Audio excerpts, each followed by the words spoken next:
MTHFR. It's commonly referred to as methylene tetrahydrofolate reductase. It's a bit of a tongue twister. It's an important gene that is used to help process folate, and it's converted to a usable form for our bodies. Now, the gene produces an enzyme called MTHFR again, and it's vital for the effective functioning of the folate pathway. Folate is a vitamin B, it's B9, and we need it for our DNA repair and synthesis across all of our body systems in a variety of ways. And it plays an important role in balancing mood, neurotransmitter function, fertility, immune function, adequate iron level storage, managing homocysteine levels for our heart health, the absorption of nutrients, gut health, and a whole lot more.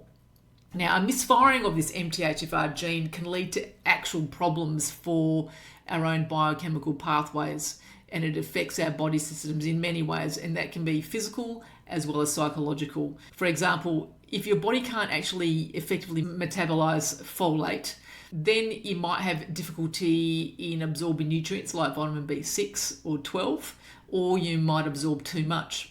And that also includes the mineral zinc. A shortage of these nutrients, which are also needed for happy neurotransmitters, can lead to mood swings, anxiety, depression, and more. There are a couple of gene variations. One of them is C677T, and that affects between 8 to 40% of the world's population. In particular, you've got white Americans, the Hispanic population, Australians, and Europeans. Then you've got another gene, which is 1298C, and that affects around 7 to 12% of the population, and this includes Europeans, Australians, and Americans. Now, what we found out through research and through studies is that there is a correlation between MTHFR gene mutation and those people on the spectrum. Think about this. You find these maladaptations through co-occurring conditions. For example, neurotransmitter imbalance. Okay, this can involve too much or too little production of dopamine, serotonin, and norepinephrine. It may include executive functioning challenges, for example, information processing speed, memory, and focus. Then there's chronic inflammation around our nervous system, which can lead to brain fog, fatigue. You've got detoxification challenges, sweating too much, sweating too little, having an issue with not eliminating things that you don't want in your body anymore, so therefore that can impact your liver, your kidneys, and your lymph system. Then there's cardiovascular regulation. Problems with high homocysteine levels is a good indicator of potential cardiovascular issues down the track if they're not resolved. And then you've got gut health issues, irritable bowel syndrome, colitis, and nutrient absorption challenges, constipation, a whole lot of food intolerances, and finally medication and supplements. People with MTHFR variants metabolize medication and supplements differently from those who don't have the variation. And this includes antidepressants, stimulants, antipsychotics, and opioid medication. And it's important to understand this, and if you need to test for something, then take a lower than recommended dose first because of sensitivity. Now, medical and allied health practitioners need to consider this when prescribing pharmaceuticals, supplements, or providing infusion-based treatments.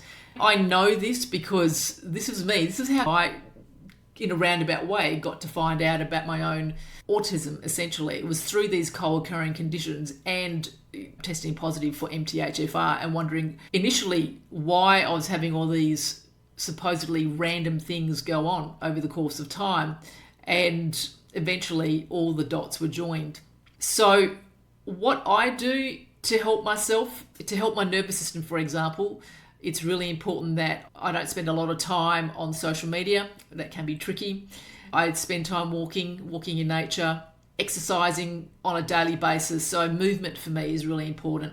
If I have an exercise day off, I still want to move, still want to go for a walk on the beach, through the bush, that kind of thing. I'm definitely one of those people who's sensitive to what I put into my body. So I definitely take half dosages of medication and supplementation first to check how I am going. As far as food goes, that's been a lifelong experiment. I don't diet, but I have moved into the space of mindful eating, just because if I'm not careful, I can create problems for myself. Garlic is one of those problems. Cabbage, alcohol in foods, celery, mushrooms, and there are some other culprits. I have to manage my lifestyle, and I'm really happy to do that, because what I'm doing as I'm doing all of this, I'm learning about myself. I'm learning about my body. I'm learning about what makes things work for me, what doesn't. Do I need to remove myself socially to relax my nervous system? Do I need to put boundaries in place when I'm in a workplace to ensure that I don't carry too much stress, because then that'll affect my nervous system? Now, I've written an article which is located on my blogspot on the Courage Unraveled website. So if you'd like to know more about it, please jump onto the blogspot and have a look at what I've written there. Love to get some feedback on this, because it is complex. It really is. And it's like, basically, it's a minefield and a mind field of information, and you can get lost. I really believe that if you find yourself in this situation, find someone who's a practitioner who you trust, who knows about MTHFR and can help guide and support you along your journey. I look forward to helping you if I can. I've also got some resources in the resources section of this YouTube video, and they're also on the blog. If you want to get a hold of me, please look at the links below. I look forward to next time.